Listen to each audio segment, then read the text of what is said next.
There has to be some common sense. Yes, sir. They have the coerced off intent and branch Michael Biden. We still don't know who pulled the trigger.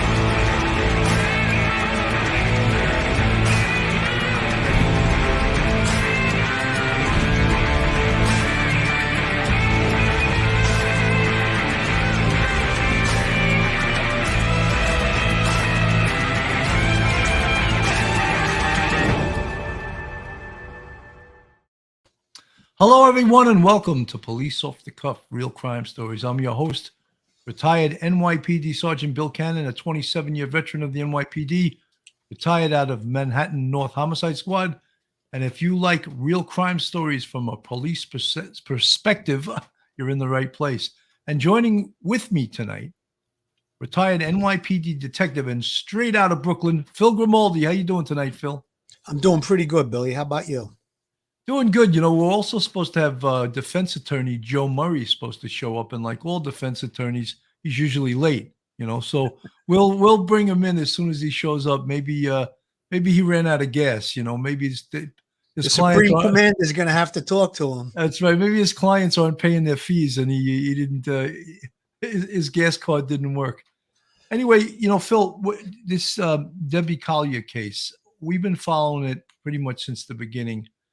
And we thought at this point that it would be solved. There's a lot of evidence in this case.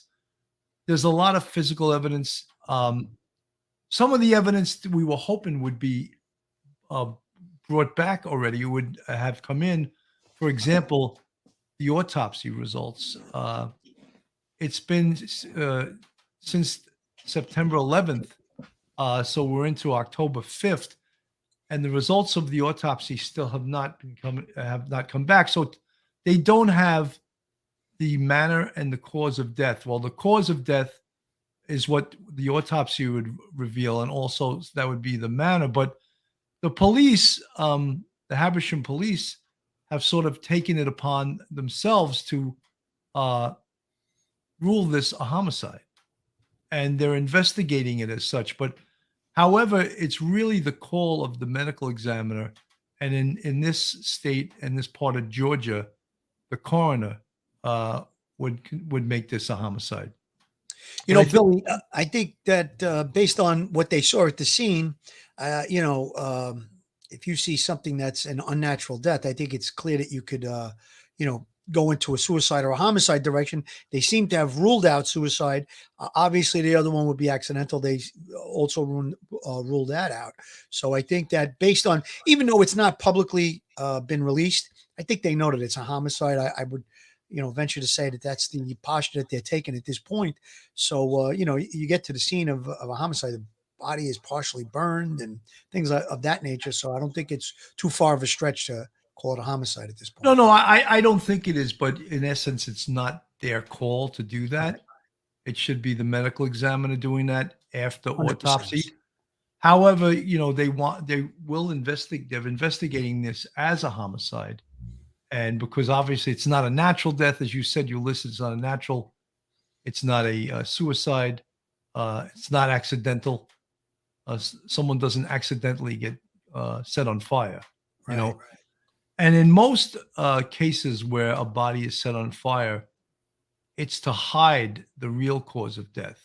It's usually not the cause of death, but it's to hide evidence or to destroy evidence. So that's why we as investigators, we're not investigating this case, we're presenting this case and the facts and circumstances of this case, how it looks to us. And we're just saying from our experience, when a fire is set at the scene of a murder, it's usually set not to cause the person's death. The death was usually caused by another means, but to hide evidence. Absolutely, Billy. I agree with you on that point. We're going to find out once the autopsy results are either in or revealed to the public, whether or not that fire was to cover up and destroy evidence done post-mortem, or if that was the actual cause of death. I'm leaning towards it not. I'm in agreement with you on that, Billy, based on what we do know. I think that sounds like they tried to, set the body on fire to destroy evidence. And, a lot of things in this whole crime scene seem to be staged. So I'm with you on that one, Billy. Single Mama 4, welcome back as a YouTube membership to Police Off the Cuff. And I know you were a member before, and I want to welcome you back. Thank you for Welcome back. rejoining. It's really nice of you. This was put out as sort of a new surveillance video, and some of the information in it isn't brand new. However, it's I want to see I if I think can. newly released to the public is more would they probably had this from the beginning. Sounds like this is being newly released though. Yeah, I'm actually having a problem with putting this video in here. The video you're referencing is from outside the place where she bought the items, Bill. That's the one you're referencing. Yes, the one where she went into the dollar store. Yeah, and Okay. right now I'm not able to bring it up there, so we'll talk about it. She's in the parking lot outside the dollar store, and she goes inside the store and buys those items, the 4 items, the poncho, the lighter. Let me just I had it listed. Tarp. There's the lighter, the tarp, the poncho, and the tote bag. Those are the 4 items. Right. She buys those items in there, and she comes back out, and it's the whole timeline is that at 3:17 she sets at 3:17 hours she sends the Venmo, and Right. I don't know what's going on with this, but I can't post Basically, this, that Venmo was sent at the time when we believe she was either inside the store or in the car. It's in that time frame when the Venmo was sent. And again, we talked about the Venmo. It should be easily traceable back to who sent it, what account it came from. Every Venmo account has either a bank card or a bank account, some type of a financial institution that is attached to it. So we should be able to know by now. I think it's 3 weeks. I'm probably got it right away within a day or two, I would think, when that Venmo was transferred from either her account or another account to the daughter's account. It'll give you the time frame and what institution it came from, and should be very easily traceable, that kind of information. Yeah, and you're right, but so far they haven't presented that evidence to us. That they have said that the money did go into the daughter's account, Right? did go into Amanda's account. However, they can't verify what device it was sent from. At least that's what the police were saying, that they cannot verify what device that it came from. That's a little bit surprising to me also. Listen, it might be a little bit more digging, so to speak, to get into, the IP address or where it came from, whether it came from a cell phone or a computer, some type of electronic device. I don't think it's impossible. Maybe the first stages of it, they were able to tell that it went into the account. But I think they just went into the Venmo account of the mom. Where it was sent from might be a little bit more technical, that Venmo may have to provide that information with their electronics experts. So that might be what the delay is. Or they may have it and just not be releasing it as well. That's something that I think I would play very close to the vest, specifically since they also have executed a search warrant on the daughter's residence. So things like that might be something that you might want to hold back. Sometimes in a press conference or a press release, they might say, we're not going to discuss that at this time. Or they might say, we don't have that information, even though they do. So we don't know what the status of that really is at this point, but I don't think it's impossible to figure out where that Venmo was sent from. It's a matter of just getting the electronic information from Venmo. Well, Phil, we're talking about a lot of things they don't have back, like they don't have the autopsy results back. They also don't have back a lot of the electronic information, the phone information. because the phone information can put, we'll use the word persons of interest, the suspects, at certain locations at certain times. However, they don't have that right now. So that's holding back this investigation too. Like I was on the Duty Ron's show today with Duty Ron and Ed Wallace, and they were all predicting and saying that they thought that there would have been an arrest by now. And we all thought that. So what's holding back the arrest at this point? What is it? Physical evidence? Is it the electronic evidence that they're waiting for the phone evidence, the cell site information, the text messages, the incoming and outgoing calls? All of those things could be holding this investigation back at this point. In my opinion, what I think is holding back an arrest, or maybe why they're releasing a lot of information in one area and not so much in another, like the cause of death, the autopsy, perhaps they're looking to stir the pot, so to speak.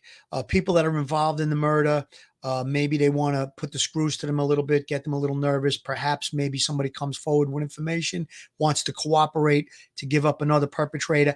And then also, as you know, Billy, and I'm sure you've dealt with this many times being in homicide all those years, when the prosecutors are interjected into the case, a lot of times they, in New York anyhow, you cannot make a homicide arrest without the authorization of the prosecutor's office, whether it be Brooklyn, Staten Island, Queens, Manhattan, whatever the borough is in New York City. So the district attorney's office does make that call. They authorize the arrest only in a homicide case. You can make an arrest on any other case.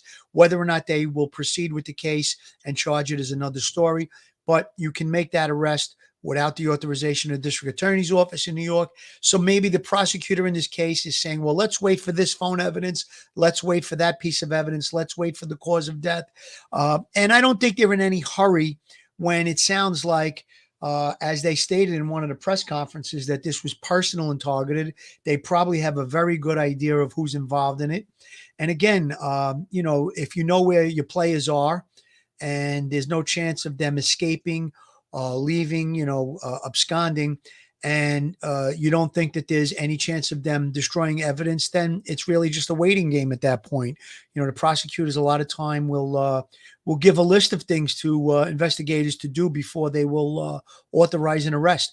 That's how it is in New York. I don't know if that's the same protocol in Georgia, but that's one of the things that could be holding this investigation up.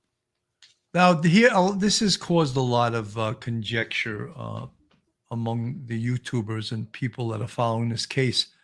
She goes into the store. Is there someone else in her van? We can't tell from looking at video if there's anyone, but the van has very dark tinted windows. Can someone be hiding out in that van? Could the alleged kidnapper be in that van? The other thing that I haven't spoken of, but I think it's a real possibility, could she have been killed prior to getting to the spot where she was brought to? Could she have been killed inside the van and then dumped inside that wooded area and a fire set on her abdomen, since they saw charring on her abdomen inside that crime scene? All of these are valid questions. And because it doesn't seem to me like she sent that Venmo. That was sent by someone else, potentially using her phone, but it wasn't the language of it goes from, I'm not, they're not letting me go till, the key to the house is. That doesn't make any sense. Would a kidnapped victim worry about where the key to the house was to her daughter? I don't think so. Absolutely, Billy. And I'm so glad you brought that up, because I want to talk about whether or not, and maybe we could narrow down a little better whether someone is in that van or not. Now, if there is someone in that van, I'm going to go out on a limb and say that I don't think at that point she was under duress, because if you look at her body language when she goes into that dollar store, if there was someone, let's say, holding her at knife point, gun point, or something like that, and forcing her to go into that store using some type of a ruse, she may have had the opportunity to say, listen, can you call the police? I'm being kidnapped, or whatever. So I don't think, if there is somebody in that vehicle at that point, I don't think that the danger really has erupted, so to speak. Now, once she leaves that location, I think you're making a great point, Billy. Was there something that happened between the point at the dollar store and the miles away where the location of where the body was found? Did she meet her end? Was she killed in that van and then brought to that location, which would seem very consistent with dumping of a body, drive off the road, take the body into the woods, maybe 100, 150 yards in, and then set the body on fire? Those are all strong possibilities in my mind. I don't know if the indications of what took place at the scene where the body was found would also allude to that. Whether or not, if we find a death by strangulation and the fire was set post-mortem, then it's quite possible that she was killed inside of that van. I think that's a great point that you're making, Billy. So again, we need a few more pieces of the puzzle to come together to figure out what is transpired on September the 10th. That's the day that we believe that she was killed. I don't think there's any doubt about that. And we're going to probably get those pretty soon, sooner rather than later. However, the police, they're not at liberty to release everything that they know. So they're going to keep some things close to the vest. And I think that's what's going on right here. The crime scenes that we spoke about, and to us, that's the very most important thing at this juncture, because the crime scenes and the evidence left behind is what's going to prove this case, not conjecture of where did she drive here, where did she drive there, the money sent here, the money sent there. He owed exactly $2,385. That's the money that was Venmoed. I don't think that has really anything to do with this murder or will solve this murder. I think that's a lot of online conjecture. But ultimately, what's going to solve this murder is evidence. And again, we spoke about, in order to arrest someone for a case like this, you need what's called probable cause. And those are, facts and circumstances that allow a reasonable person to believe that a crime was committed and the person arrested committed the crime. So who are we targeting? And the police have yet to name person or persons of interest, or like the way we like to put it, a suspect. Yeah, a suspect or suspects.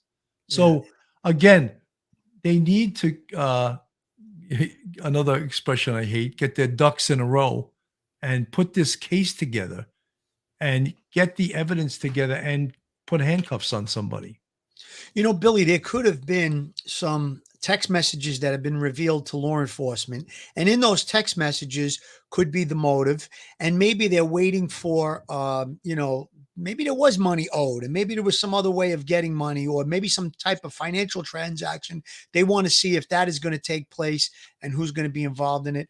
I'm just, conjecturing at that point, but that's one of the possibilities that could be delaying an arrest in this case.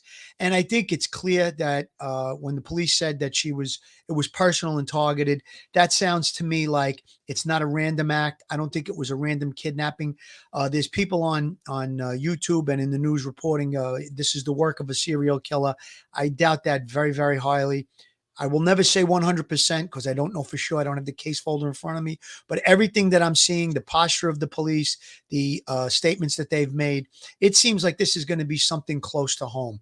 This murder was going to be a close to home murder, meaning someone that was close to the victim, personal and targeted, tells me that. I'm trying to bring Joe Murray into the show, and I'm having a problem doing that right now. I'm live chatting with with someone, the customer support, and he's going to tell me how to bring Joe in. But I just as I was having Would it be worth him going out and coming back in, Bill? Yeah, maybe it would be. All right, so maybe direct him to do that, and we'll try and get him in here. In the meantime, there's a lot of things to talk about in this case. I mean, I was on Duty Ron's show the other night as well, and there were several items that were left behind at the crime scene that we found that to be unacceptable in our view. In New York, when we go to a crime scene, we want to collect as much evidence as possible. there were things that were left behind. And Ed Wallace from Duty Ron's show made the point. I mean, he's a crime scene expert, first grade detective with many, many years of experience, has his own company teaching crime scene investigation. He really, and I've never seen, I know Ed close to 40 years, and I've never seen him get that upset or excited about it. And the fact that some of those items were left behind could be direct clues into the murder. Specifically, one of the items was the lighter. The lighter that was purchased in the dollar store. It appears that someone had taken a video camera and gone back, whether it was news or just a YouTuber, and they videotaped the scene where the body was found, and it looked like there was a packaging from a lighter. Now, if the lighter that was purchased in that store was used to set the fire on the victim's body, and a piece of the packaging is left at the scene, that very probably could have DNA evidence on it or a fingerprint, forensic evidence. So those were just some of the things that we had discussed on Duty Ron show the other day. And I would hope and think, very positively that they would go back and try and recover those items, because they could be so important to putting a perpetrator on the scene of this murder. So again, that was one of the things that I found to be a little bit unusual. There was also looked like there may have been some clothing, perhaps the clothing that she was wearing that was charred, that was left behind. And then there was also some what looked like paper towel. Now we know she bought paper towel in that dollar store. I think maybe you could make a link, even though there may not be a forensic evidence or a DNA evidence on a paper towel. You can make a link that if we know, let's say I'll use Bounty as a brand. She bought a Bounty brand, and we can say that that's a Bounty brand. That is a link to an item that she purchased probably within an hour or so of when she was killed. So again, things like that should not have been left behind. How you doing there, Bill, with getting Joe on? You still having he went out, and I hope he comes back in. I don't know. I'm having a problem, folks. I'm sorry. I was having a problem bringing Joe Murray back into the show. Some technical difficulties. There we go. Joe, I can't believe it. I thought we were going to actually have to go through this whole show and not be able to bring Joe Murray in with his American flag behind and his spiffy suit and his $150 Tom McCann shoes. No way. I wouldn't want to miss out on this, to be in the squad. This is like being in the squad. That's right, baby. Well, Joe, you don't know how many of our subscribers, how many women in the chat are so happy that Joe Murray is here and he's brought in. Look at all the hearts in the chat. It's ridiculous. I feel unloved because Joe Murray shows up and there's all red hearts all over the place. I miss everybody. This is the greatest community. I got to tell you, everybody is just, such good people. When are we doing the police off the cuff Bardot? Let's do it. You had your surgery. I'm dying to meet all these people. Absolutely. If we don't have it at Bardot. Okay. You're right. I wasn't, when you said Bardot, I said, I'm thinking of Bridget. I'm thinking of Bridget Bardot. I didn't know it was Bard, D-O-U-G-H. Joe, let's jump into this case because we fell a little bit behind 100%. Because of, hang on. Phil, talk to Joe for a second because I'm discussing something. Joe, welcome back. It's so good to see you. We haven't seen you on in a while. Thanks for coming back in. I was talking about the crime scene. Now, the crime scene obviously was pretty horrible. A crime scene. The woman was found dead. They're saying that she was partially naked from the waist up. I believe the clothing, her body was set on fire, it appears, and maybe some of the clothing burned off. But that's not the thing that I wanted to really bring up to you, Joe. There were several items that could be possible evidence. Now, she was in the dollar store. I'm not sure if you're up on it, but she was in the dollar store probably within an hour or so before she was killed. That's the timeline we're going with. Wow. And she purchased several items. She purchased a poncho. She purchased a top. She purchased a lighter, and she purchased a tote bag. Now, someone, after the crime scene was cleared by police and they left the scene, someone went back with a video camera. I don't know if it was a news crew or a YouTuber, and they videotaped different items that were left at the scene. One of them in particular being the packaging of a lighter. Now, we know that she purchased some type of a butane lighter or rechargeable butane lighter, and we think that the packaging of that type of a lighter was left at the scene, as well as some paper towel. That was also, I didn't mention a paper towel, but paper towels were purchased as well. It appears she might have been going to a football game on a rainy day. So maybe those items were consistent with, going to sit in the stadium.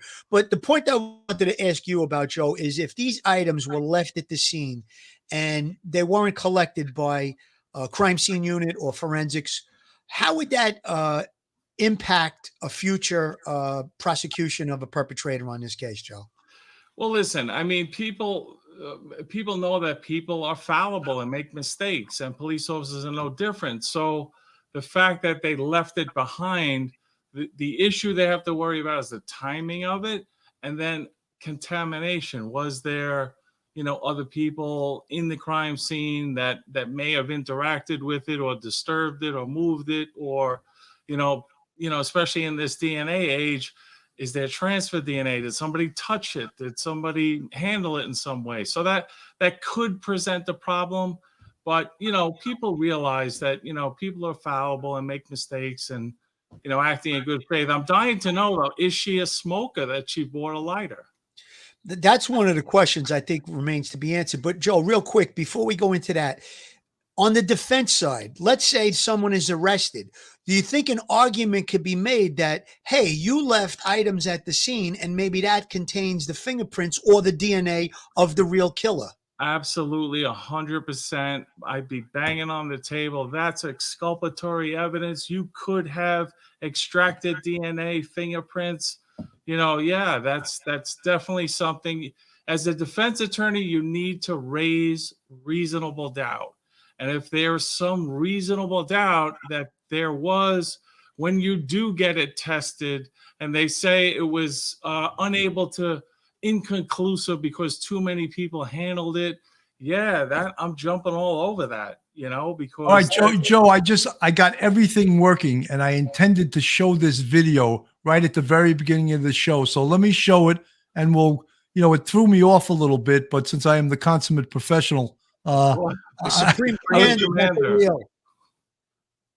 Surveillance video showing Debbie Collier alone in a parking lot when her daughter says she sent her a Venmo payment and a text saying they won't let me go. Now, this video is just adding to the mystery of this homicide out of Habersham County. 11 Alive's Cody Alcorn has been digging into this case and has new details tonight. Cody.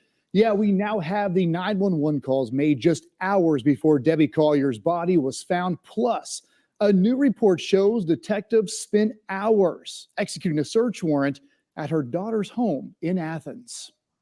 24 hours before Debbie Collier's body was found on September 11th in Habersham County, new video from outside a Family Dollar store in Clayton, Georgia, adds to the mystery. Detectives say you see her black Chrysler Pacifica pull in. She goes in the store just before 3. They say Collier appeared to be alone and calm.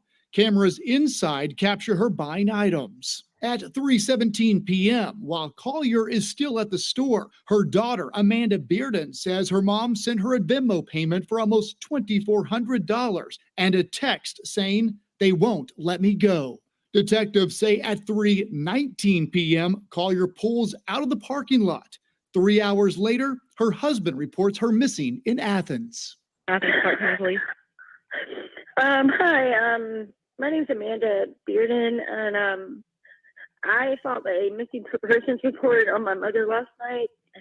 Yesterday. Records show Collier's daughter Amanda called Athens Clark 911 at 8:30 a.m. the next day. Bearden asking if detectives could trace the GPS in her mom's van. I'm not trying to be a smart aleck here or anything, but do I need to hire a private detective maybe? 3 hours later, Collier's sister, who lives in Alabama, calls the 911 center. She tells the dispatcher Bearden told her Collier was missing. All right. We're just not getting information, so I'm just. Yeah, I'm sorry about that. I am really worried about my sister. An hour later, Collier's rental van found off a logging road in Clarksville. Her partially burned body found several hundred yards away, along with the items she was seen buying at the store. The sheriff's office hasn't named a suspect nor arrested anyone in her death. 11 Alive obtained reports showing on September 14th, detectives spent 6 hours executing a search warrant at a home Collier's daughter, Amanda, shared with her boyfriend. So many unanswered questions. This case is complex, no doubt. We have been covering it since the beginning. Head to 11alive.com, watch surveillance, listen to the latest news conference, and read more about that mysterious Venmo payment and cryptic text. You know, someone in the chat asked if she was killed off the scene and brought into the crime scene, how could she have been clutching the branch of that tree? And very easily, a staged crime scene. They could have taken her hand and put it around the branch, and once rigor mortis set in, you wouldn't be able to let go of it. So there's a lot of what appears in this case to be what we would call staging. So there's a very good chance that this whole crime scene was staged. Absolutely, Billy. I think that the fact that, is she grabbing onto the branch tightly, or is her hand just leaning against it and it appears that way? There's so many different things, that you can come out of with that. You can get to a point where you think, all right, she was grabbing a branch, but we really don't know without being able to examine the actual crime scene or the photos. I think that's difficult to really, drill down on that point. You know, Joe, I know that while I was doing all of this technical stuff on the side, I heard Phil was talking about how that they had left the crime scene in a really horrible condition. They had left rubber gloves in there. They had left burnt evidence. They had left items behind, which is inexcusable. I was on Duty Ron show with Ed Wallace, and he was freaking out. He's a first grade, retired crime scene detective. And you would never, because of guys like you, defense attorneys, you would never, ever leave a crime scene like that, because then what happens is people from the community start going there and taking photographs. Yeah. Now they see the horrendous condition of that crime scene and evidence seemingly left behind. Not seemingly, there was evidence left behind. Leaving the gloves. Usually rubber gloves are left at a crime scene by EMS. Right. And they do that. We got to excuse them because their main focus is to preserve life. Save life. It's to save life, right? That's the number one duty of anyone responding to a crime scene. Let's first make sure whether the person's alive or not. So if EMS leaves rubber gloves, someone else should take them the hell out of there. They shouldn't leave them there either, but we understand if EMS does it. But if crime scene detectives or technicians do, that is inexcusable. Yeah. Because, again, the crime scene's photographed after the fact, and it looks so ridiculously unprofessional. And if you wind up being the defense attorney representing the eventual people who are going to be arrested for this, you're going to pull that up and show it in court and go, look at this crime scene. How could we believe that anything was done professionally in this crime scene when it was left in this condition? That's so true. I mean, you challenge everything. I had in my last trial, I had an issue where we actually had evidence that the prosecutor was speaking to one of the witnesses while the witnesses was on the stand. We took a break in the courtroom and they were speaking, which is a no-no. You should not be talking, especially about the witness's testimony. So my argument was, I don't know what the remedy should be. Strike his testimony or just have a complete mistrial, because I don't know how many other witnesses, if she thought it was okay to talk to this witness, how many other witnesses did she talk to? So this is the argument a defense attorney would make in a situation like this. If they screwed this up, how do we know they didn't screw up other evidence that they took into custody and possibly contaminated? So yeah, this is really, it's bad. Well, but Joe, the pictures are helpful though. If they have pictures of the crime scene when they originally got there, and then pictures later, and they show that the gloves are there, they shouldn't be there, but the lighter was there, and the positioning of it, it is helpful, and you can, remedy that and try to, save that. But it's certainly a big problem and a big no-no. Tara Eyes, thanks for the $5 super chat. I'd like to throw out that the Venmo message might have been sent so her hubby would see it since it's connect to both their accounts. That could be Tara Eyes, and I don't put down anyone's theory of what they think happened here. Anything is possible, but we come from the school of follow the evidence.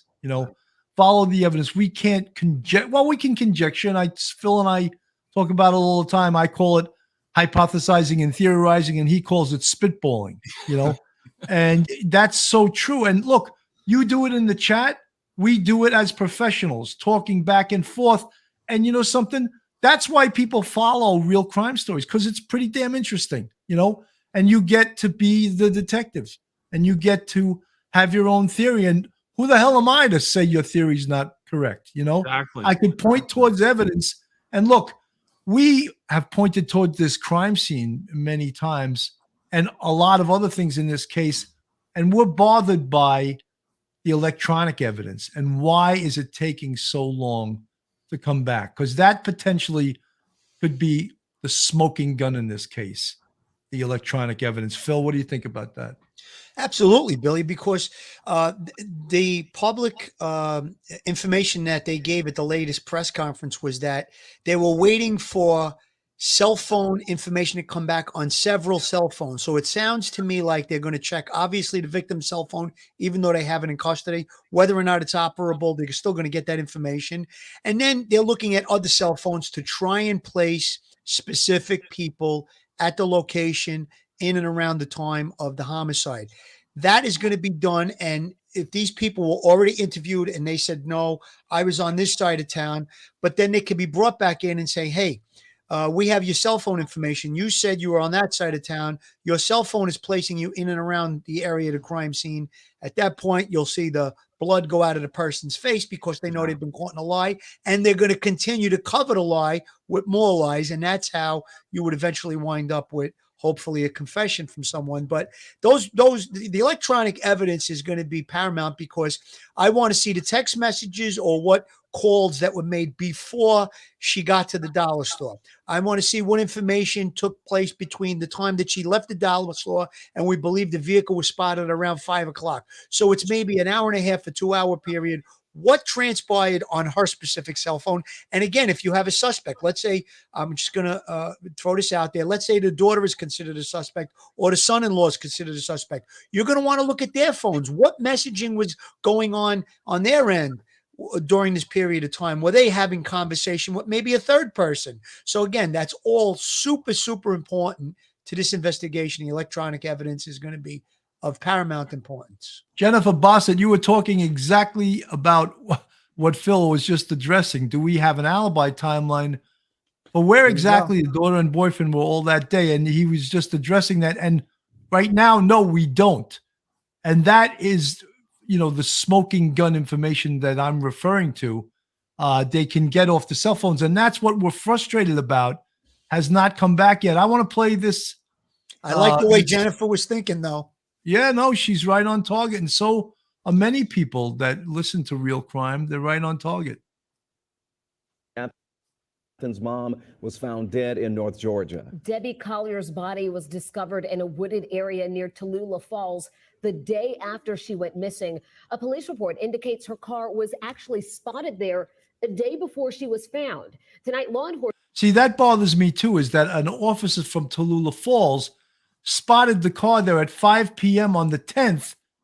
And that was the time, during that time, and the next day when they discovered the car was when she was killed. And again, that's another thing that the autopsy should reveal, approximate time of death. We don't have one yet because we don't have the results of the autopsy. Enforcement is working to crack this case, and Joe Ripley is walking us through some of the new evidence uncovered in the police report. Deborah Collier was originally reported missing back on September 10th in Athens, Clark County. It was 60 miles away here in Habersham County, where her body was found burned. Now the sheriff's office is investigating her death. It remains a mystery who killed 59-year-old Debbie Collier and left her body in the woods off a rural Georgia highway. Only a stuffed bear, some flowers, and pieces of crime tape remained at the scene today. This morning, 11 Alive obtained a police report offering new details showing Athens Clarke County Police working with Habersham County investigators on September 11th to find Collier's rented minivan, which had been pinged using satellite radio. The report says the vehicle was unlocked and no one was inside. A police officer stated he saw the same vehicle there the day before around 5 p.m. The report states soon after the van was found, Collier's daughter later showed That gentleman standing there with the scene umbrella emotional, is the begging for husband. Like, really, what is he doing at the crime scene? You know what I mean? They must have. I mean, who told him that that's where it was? The daughter also showed up. Bill. What's that? It could have been the rental company. Maybe maybe the family contacted the rental company and tried to get the ball rolling. Because if you look at the 911 call that the daughter made, she's saying, "Well, maybe I should get a private investigator. Can you guys track the car?" Which, Phil, that makes absolutely no sense. Here she is. She probably doesn't have a dime or or a bucket to and she's talking about hiring a PI. No, but the point I'm trying to make is that she was, probably on the encouragement of the family to try and get the police to track the car, by contacting the rental company. I think if it's a missing person case and they're not really sure that she's dead at that point, you know how missing person cases are. Well, maybe she went off with a boyfriend, or so it might not have been such a big. Yeah, but Phil, this was not this. Was a special category. She indicated she was kidnapped. So the police should immediately take a report. There was an indication, that's one of the prohibitions. Like, yeah, if you're over 18 and you're missing, they don't ordinarily take a report. But if you're likely you were kidnapped, they better get on it. You know what I mean? Listen, I'm with you 100%. Whether or not they followed that is another story. But maybe that's how he found out, through the rental company, that, I guess through satellite radio is how they said that. Yeah, that's how. Let me just play this now. Answers in her mother's disappearance. According to the report, she told investigators her mother did not have any history of mental health issues and denied any suicidal tendencies. She also stated that her mom had a bad back and couldn't have walked far. The report indicates investigators saw a red tote bag near an uprooted tree in the woods off Georgia Highway 15, along with what they believe were the remains of a fire. They also discovered a burnt blue tarp and a naked woman's body. She was lying on her back, and her abdomen appeared to be charred. That woman was later identified as Collier. The day the Athens mother and realty office manager went missing, her daughter told police that her mother sent nearly $2,400 to her through Venmo, along with a message saying, "They are not going to let me go. Love you." Her daughter told police Collier had left home with only her driver's license and debit card. The sheriff's office told me to expect new details in the case this week. That was also incorrect. The daughter said that she had left with only her debit card, and she had her whole pocketbook with her. So that was totally inaccurate. And there's other 911 calls. If I could play them, I don't want to play the whole thing, but there's a lot of inaccurate information, which usually is an indication that someone is lying when they keep changing up the story. So I have problems with, I'm not going to name anyone a person of interest because that's what everyone wants to hear. But I think that obviously, since the police executed a search warrant on Amanda, the daughter's house, Amanda Bearden's house, which she lived with Andrew Gigirich, that they are two persons of interest or they are suspects in this case. Plus, the police said it was personal and targeted. You take those two words, personal and targeted. So I think that's not that far of a stretch to put them in the category of people of interest. What do you think, Joe? 100%. I was just looking at Scotty Wagner made a comment about, listen, he thinks most of the evidence has been obtained and they kind of know who their suspect is, but they're holding it close to the vest, something to that effect. But he mentioned a good question. His biggest question is why the GBI is not involved since this covers two counties. Is that because they've already reached a conclusion and they've taken the lead on it? I don't know. That's a Joe, we asked that very question in the very beginning of this case. And we think it's just a case of, I want to fix a transmission. You know what I mean? Yeah. You know what I mean by that? Remember that commercial on TV? The guy goes, I'd sure like to fix a transmission. You know, they really should have reached out to the FBI, and they should have reached out to the GBI, because this is a huge electronic case. The FBI has the know-how and the money to spend. And I let everyone know the other day that dumping these phones and doing these searches on the phones, these warrants, it's not free.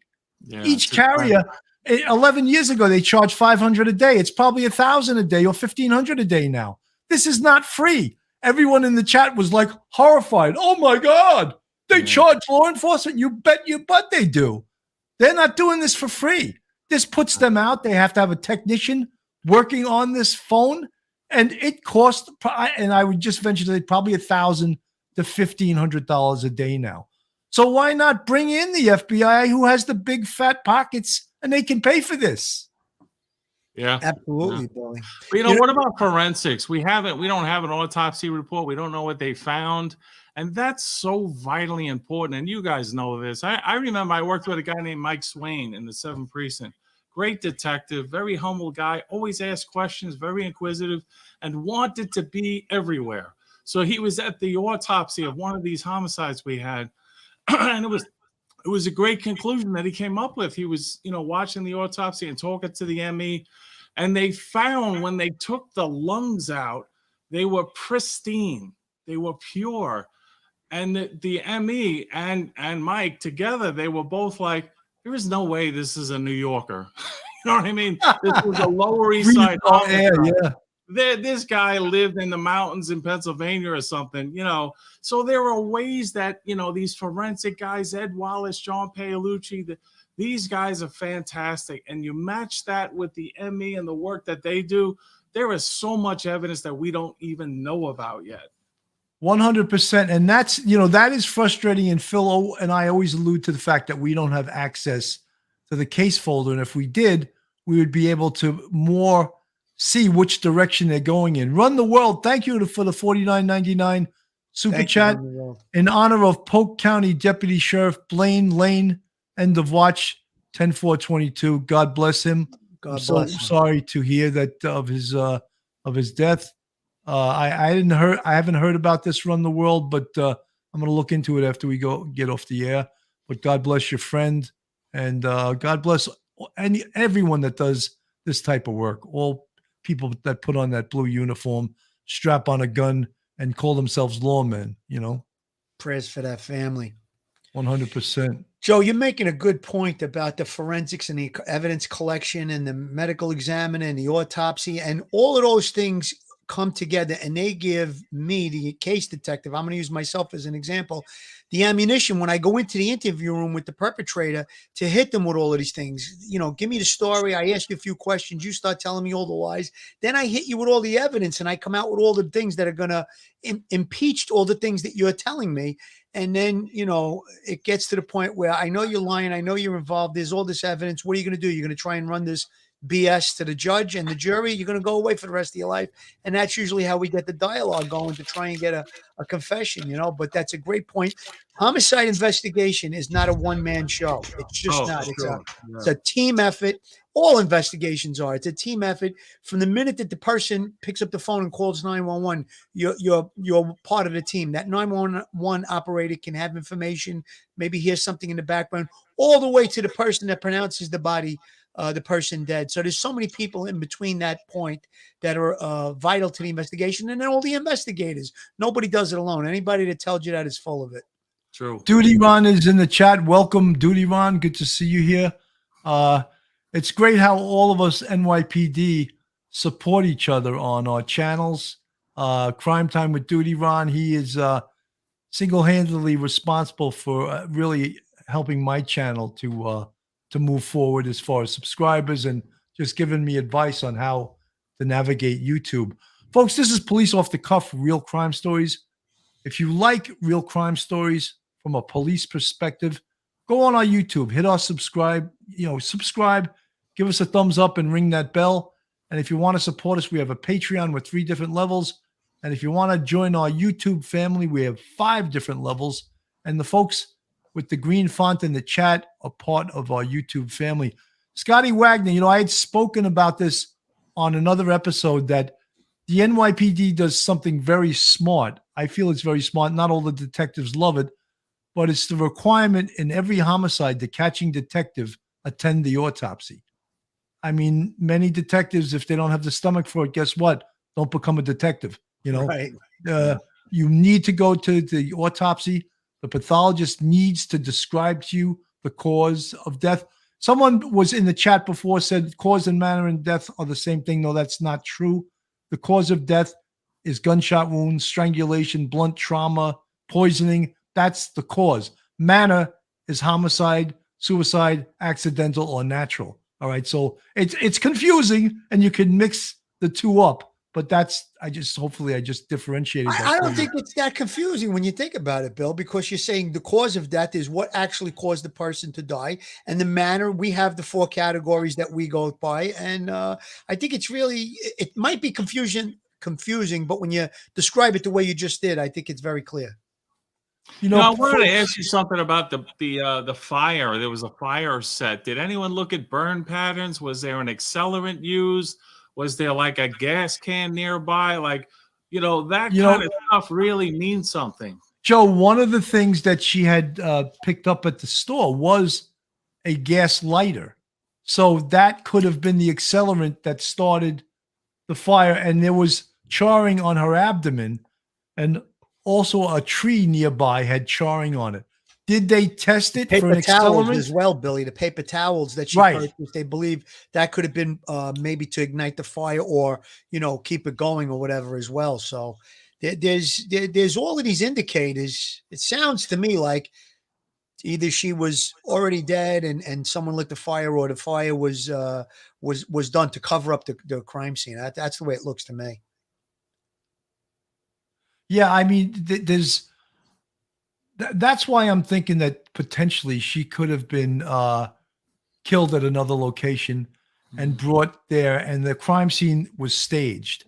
And the fact that she had her hand grasping a branch of a tree, that can also be staged, folks, because once the body goes into rigor mortis, whatever it's around, it can grasp it. There's something called a cadaveric spasm. And I don't think that has anything to do with this, but where the body clutches the last thing and it really has a tight grip on it. So she could have very well have been killed at another location and dumped there. We call that like dump job. But there is a crime scene, but was the crime scene staged? How about like the lividity of the body? How like blood settles after you die, and you see the redness of they call it the lividity of the body. If that body's moved, that would be inconsistent in the position the body's found. So I don't know. Joe, we have no information from the autopsy or from the crime scene. In fact, on Duty Ron's show today, and I did a guest appearance. I was like Elvis was in the building. I walked in the building and I was waving to everybody, and they were like, "What are you doing in this show?" Duty Ron invited me. Take it easy. Elvis is 5 minutes out, So we spoke about the fact that when you see photos of the outside of the crime scene, you see what appears to be crime scene detectives, but you don't see them removing any evidence. What in the NYPD, evidence, especially forensic evidence, would be packaged in paper bags. Right. We didn't see them remove anything like that. So well, again, we don't assume. Did they invoice any evidence? Did they take any evidence from away from the scene? Well, Billy, the vehicle is that, from my understanding, where the vehicle is found, and that's where the cameras appear to be. The body is like 100 yards or more away from that location. Yes, but Phil, also I had indicated, technically, not technically, but in reality, there's 3 crime scenes. There's the van. Inside that van, there's the body of the deceased, and there's the crime scene, the physical crime scene around that. Right. All of those 3 things have to be forensically processed, and especially the van, especially the interior of that van. How do we know there wasn't 1 or 2 other people in that van in the back part of it And maybe the murder took place inside that van. We don't know. Of course. And, Joe, I wanted to ask you a question about this. It probably, I think I know the answer, but the fact that the vehicle was rented, apparently her car was in the body shop. It was in an accident and she rented this vehicle. Could there be some type of a doubt brought down the line with evidence that's recovered inside that vehicle based on the fact that it is a rented vehicle? Yeah, 100%. I mean, there's no, sterilization of an inside of a car when it's cleaned. You're lucky if they wipe it down. So I don't know the neighborhood and where this car has been, but you can certainly trace where the car's been rented, in the previous rentals to see if it's been locally or in the area. But if for example, if what you're getting at, if they pop some DNA out of the car and it's a local person, is that evidence that that person committed the crime? Well, I think you got to look at the rental history and go through, who's had the car and where the car has been before you can really make that leap. But it's certainly, a great place to start. It's a lead. Someone asked in the chat, Run the World, why would they want to stage her grabbing a branch? Well, the whole reason a crime scene is staged, period, is to misdirect the investigation. So my first thing when someone said, "Oh, she grabbed the branch," I'm thinking, well, maybe someone hit her in the back of the head and she fell, and to brace her fall, she grabbed this branch, or she was shot and to brace her fall, she grabbed this branch, or maybe this was staged, and none of that happened. Absolutely, Billy. And one of the people that was talking about it in the chat when we did a previous show, I brought up a point. They said that the body was down in a ravine. So perhaps, and this is just, conjecture, maybe she was semi-conscious, was thrown down into the ravine to dump the body, so to speak. And she now becomes semi-conscious and grabs onto something. There's so many possibilities with that. I'm not going to hang my hat on that one specific part of the actual crime scene that she's grasping her branch. I mean, there's a lot of different ways to explain that. Again, like I said, maybe Billy brought up the point. Maybe she was attempted to be murdered inside the vehicle. So they strangle her. She's unconscious. She becomes conscious again. They throw her into the ravine. She grabs onto the branch, or could be 100% staged. So it's not really such a big red flag to me pointing in the direction of what took place, Well, they're going to have, and Duty Ron, I believe, tomorrow is going to do an in-depth analysis of the GPS inside that van with an auto expert. And that van has a sophisticated GPS. Some of these vehicles that have the satellite radio also can they can track how you drive, the speed, the miles per hour you go, because rental cars do that for insurance purposes. And I mean, you ever have an insurance company contact you and say, "Oh, would you like to sign up for our program?" No, thank you. No, I don't want you knowing how and where I drive. And it even goes through your cell phone. They have a tracker that you download into your phone, and it can tell if you have hard braking, fast acceleration, speeding, all the different things. And they'll rate that on what they're going to charge you as far as semi-annually or annually on your insurance premium. So that's a great point to bring up. And how much mortadella or Parmesan cheese you put in the back of your car? How much Italian bread? Where you getting your sauce from? All of that stuff raises your insurance rates. You know what, though? Also, the computer within the vehicle, if I'm not mistaken, and this will probably come out tomorrow on Duty Ron show, it could tell starts and stops. In other words, if the vehicle drives to location, it'll give a time frame of how long the vehicle was there and the location from where it started to where it ended, different things like that. That may give us some insight into what transpired from when she left the dollar store, because we know she left the dollar store. She was fine.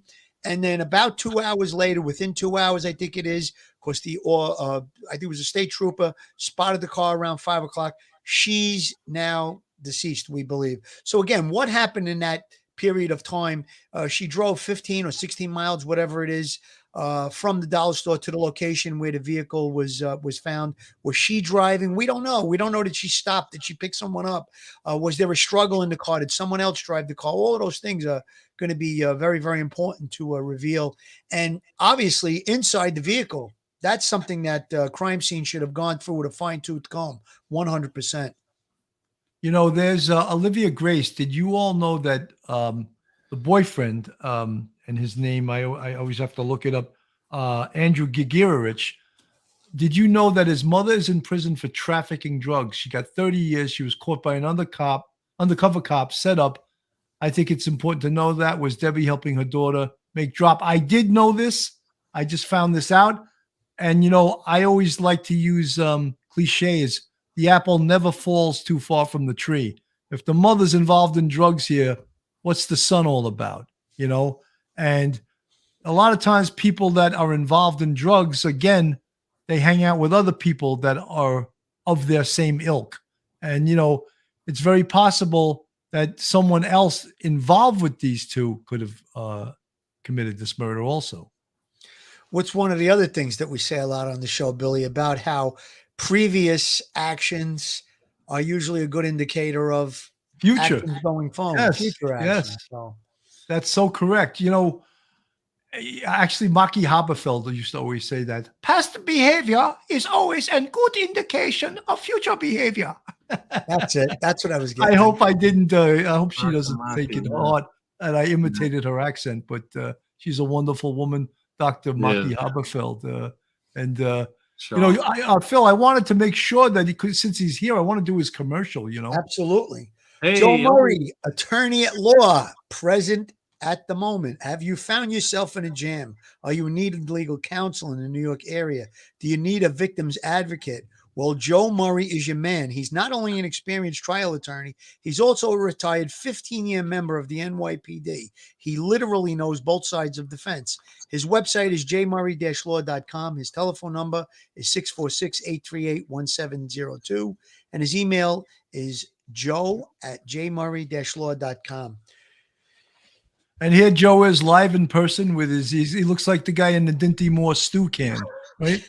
But he's a great attorney, and you'll get your money's worth out He's of a him. great attorney. He's a great guest. If you Hey, have so, legal needs, I he's wanted the to man. ask you guys, because one of the things that I love to do, and I do it all the time with my trials, is I try to just, whenever they say something happened, I reenact it in slow motion to show where all the inconsistencies are. So something like this, I heard you talk about, like maybe she was killed in the car, maybe she was killed at the crime scene and then lit on fire.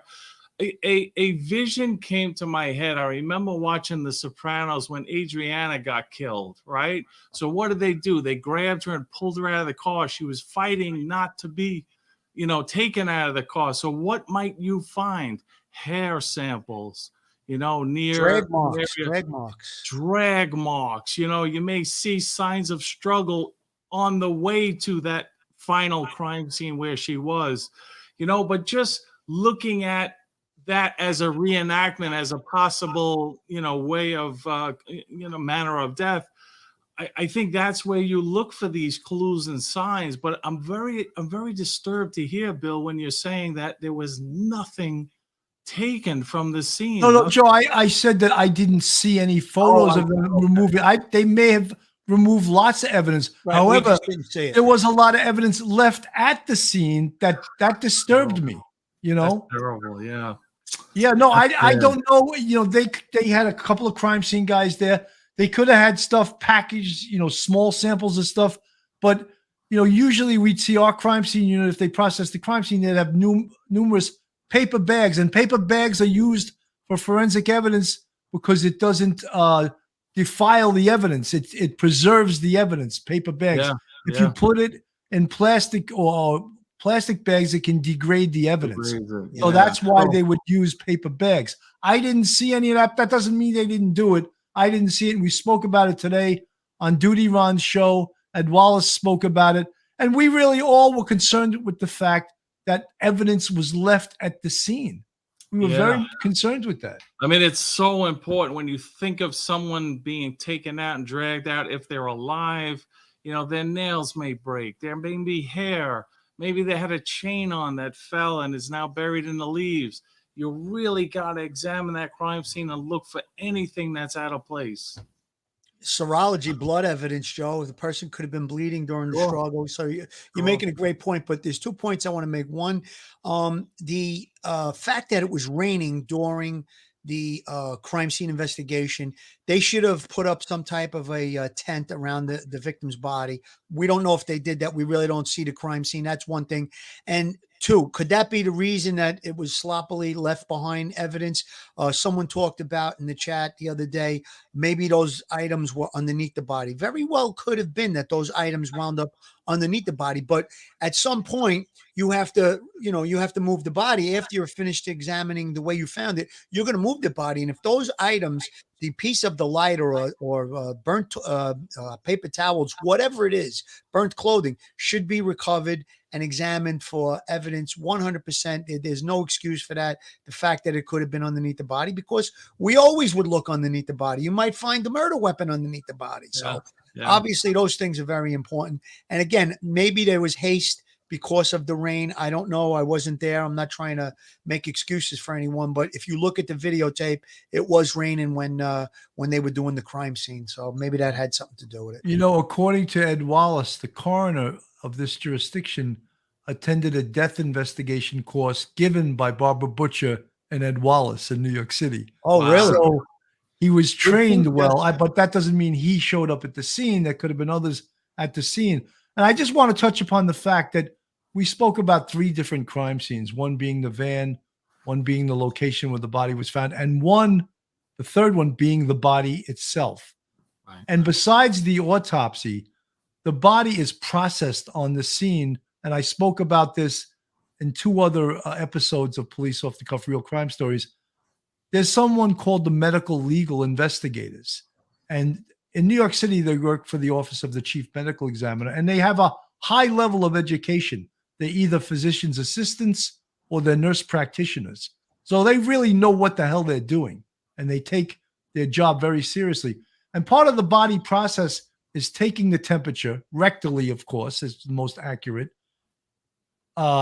examining the body for wounds, checking the neck, of course, for bruising or signs of asphyxia, looking into the eyes of the deceased for signs of petechial hemorrhaging, which is an indicator of death by asphyxia, death by strangulation, death by suffocation, and other, although it wasn't a fact here, death by drowning. That would all leave signs of petechial hemorrhaging. So they will do an examination of the body on the scene. And then they would, when the body would get to the medical examiner's office, they would report their findings to the pathologist, who that's where his autopsy would start from. This is what they found on the scene. You know, I told a story just the other day. I went to a homicide scene, and there's a male deceased on the bed. He's got a gunshot wound underneath his chin, and I see there's blood spatter on the wall, and the bullet exited out the back of his head. So I'm like, suicide. But one disturbing factor, there's no gun on the scene. Then the medical legal investigators look in his right ear, and there's another gunshot wound. They say, I guess no suicide.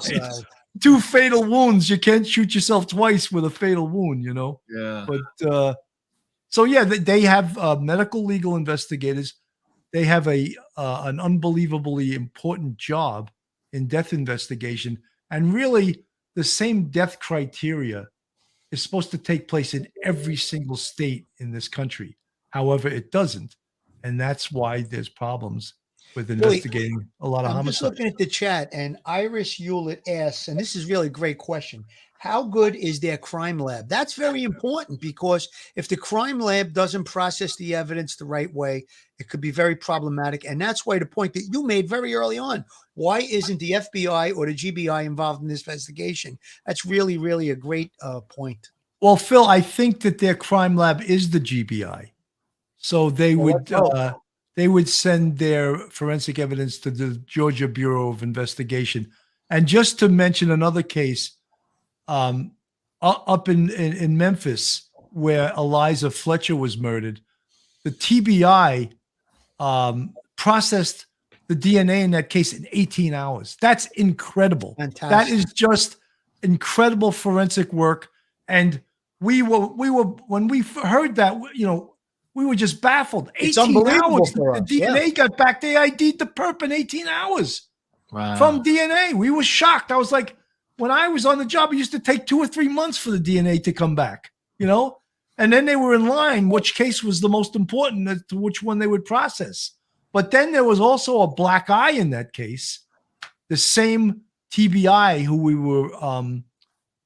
were praising, the perp in that case had a rape case from September 21st, 2021.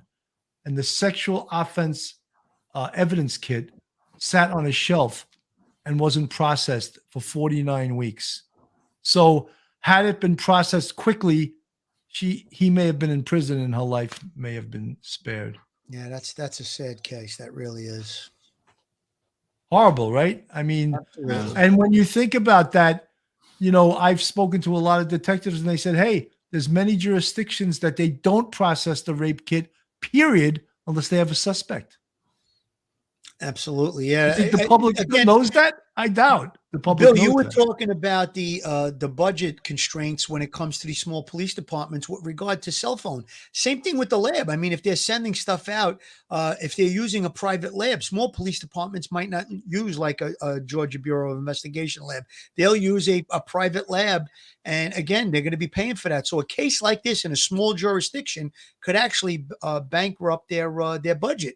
So a lot of things that people don't realize, telephone technology is not free. It costs a lot of money. The telephone carriers hire personnel that are paid a lot of money. They're very, very computer savvy. And because they have to pay their people, they charge the law enforcement a hefty amount.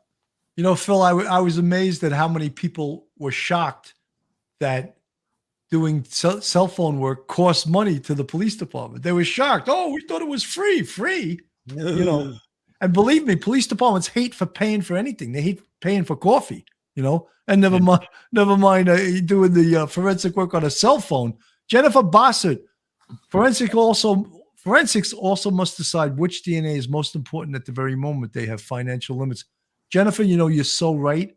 And when the public, 2 for 2, Jennifer. Yeah, when the public hears that, they're shocked. Well, when you think about defunding the police, what do you think the first thing to go is? First of all, is police training. And two, right what out you're the just door. talking about. Yeah. Oh, cell phone dumps? We can't do that. Oh, processing DNA? Forget about it. Let it sit on the shelf until we have a suspect.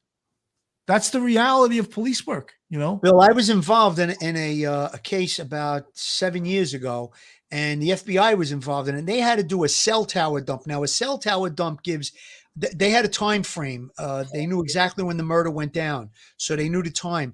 And they had every single cell phone that was hitting that cell tower.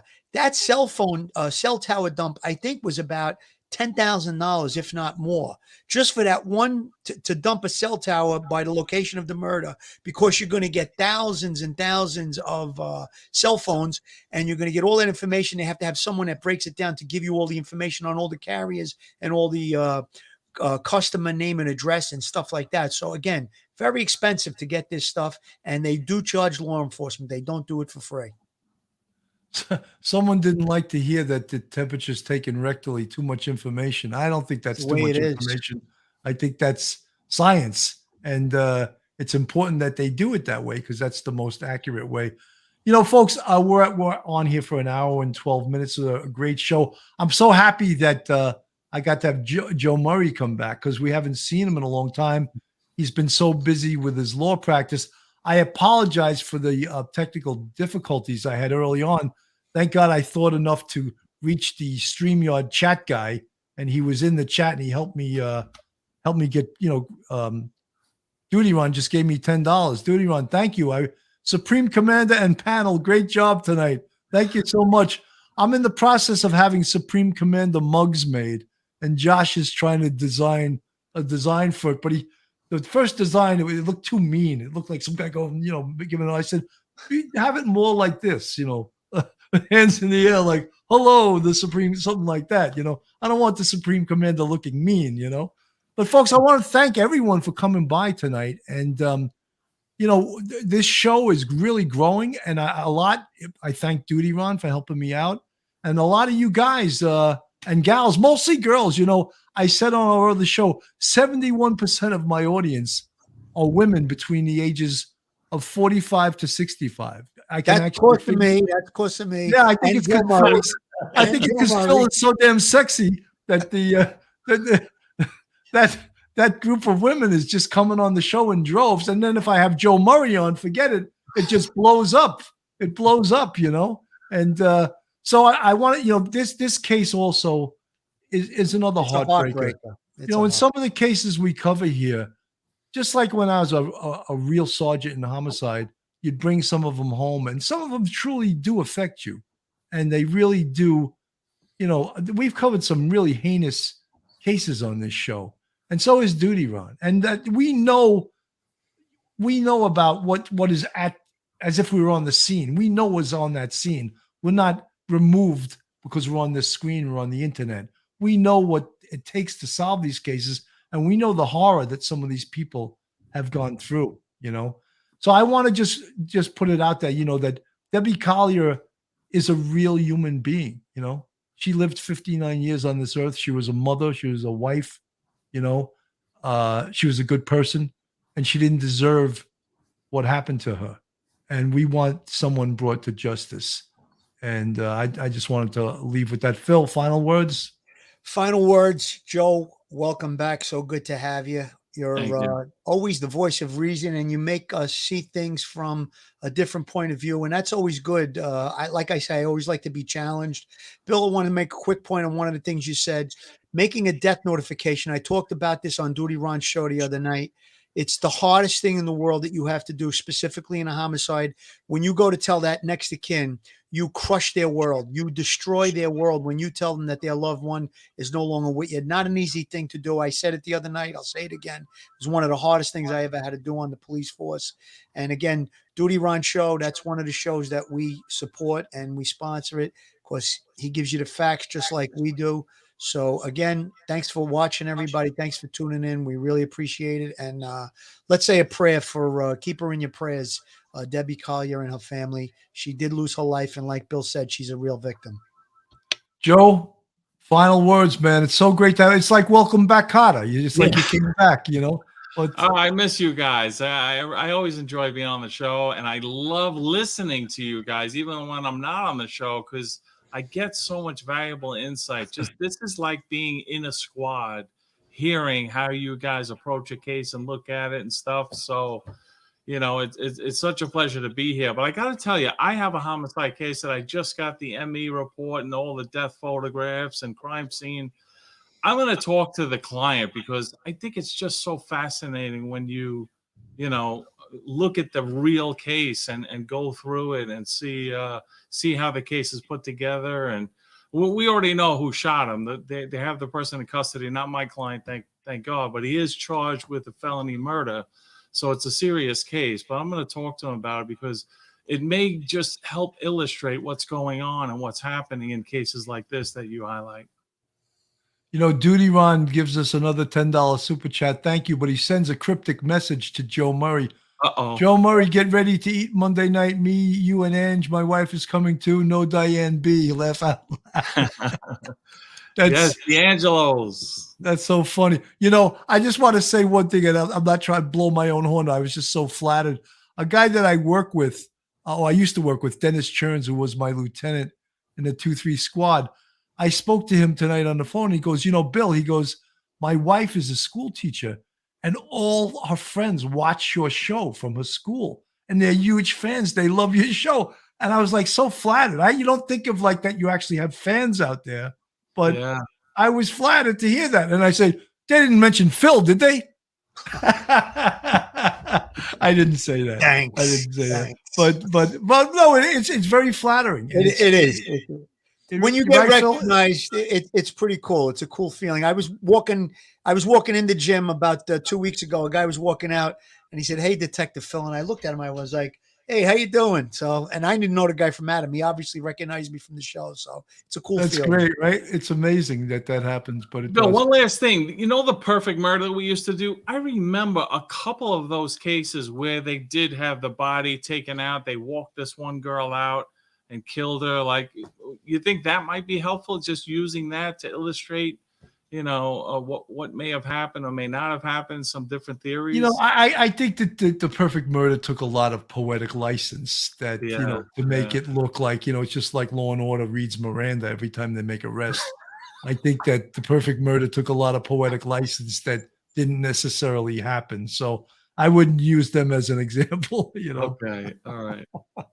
Anyway, But I folks. am gonna go back and watch Adriana get whacked because I think that was pretty realistic there. Folks, I want to thank everyone for listening tonight. We had over 1,000 people in the chat. That's unbelievable. I want to thank Duty Ron for helping us with that. And all you folks that subscribe and follow Police Off the Cuff Real Crime Stories, God bless and have a great night. Stay safe, everyone. Good night. One episode just ain't enough.